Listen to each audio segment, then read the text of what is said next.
সবচেয়ে হতভাগ্য পুরুষ কে জানেন? যে তার স্ত্রীর কাছ থেকে সম্মান পায় না। একজন পুরুষ চাইলে দুনিয়া জয় করতে পারে, কিন্তু নারীর মন জয় করা সবার পক্ষে সম্ভব হয় না। একজন পুরুষের সবচেয়ে বড় সম্পদ হলো তার স্ত্রী।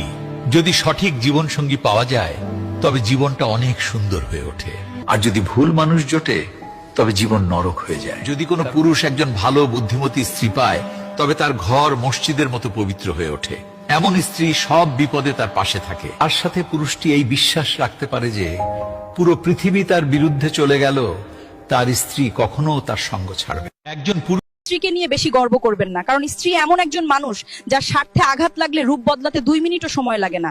সে আপনাকে যতই ভালোবাসা দেখাক না কেন, টাকা ছাড়া সে কখনোই আপনাকে ভালোবাসবে না। যদিও সব নারী এক না, কিন্তু আমি গ্যারান্টি সহকারে বলতে পারি 99% নারী টাকা ছাড়া কোনো পুরুষকে ভালোবাসে না। তরকারিতে লবণ বেশি দিলে তরকারি নষ্ট হয়ে যায়, ঠিক তেমনি স্বামীর সাথে সব সময় খ্যান খ্যান আর অশান্তি করলে স্বামীও নষ্ট হয়ে যায়।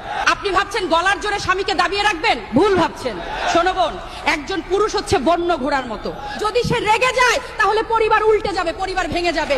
যেদিন তার ধৈর্যের বাঁধ ভাঙবে সেদিন সে আর স্বামী থাকবে না, সে একটা জ্বলন্ত আগ্নেয়গিরি হয়ে যাবে। মনে রাখবেন, যে পুরুষ তার নিজের ঘরে শান্তি পায় না সে বাধ্য হয়ে বাইরের দুনিয়ায় নেশা কিংবা পরনারীতে শান্তি খোঁজে। তখন আর নিজের কপাল চাপড়ে লাভ হবে না, কারণ ঘরের লক্ষ্মী আপনিই নিজের হাতে পায়ে ঠেলেছেন। আপনিই আপনার স্বামীকে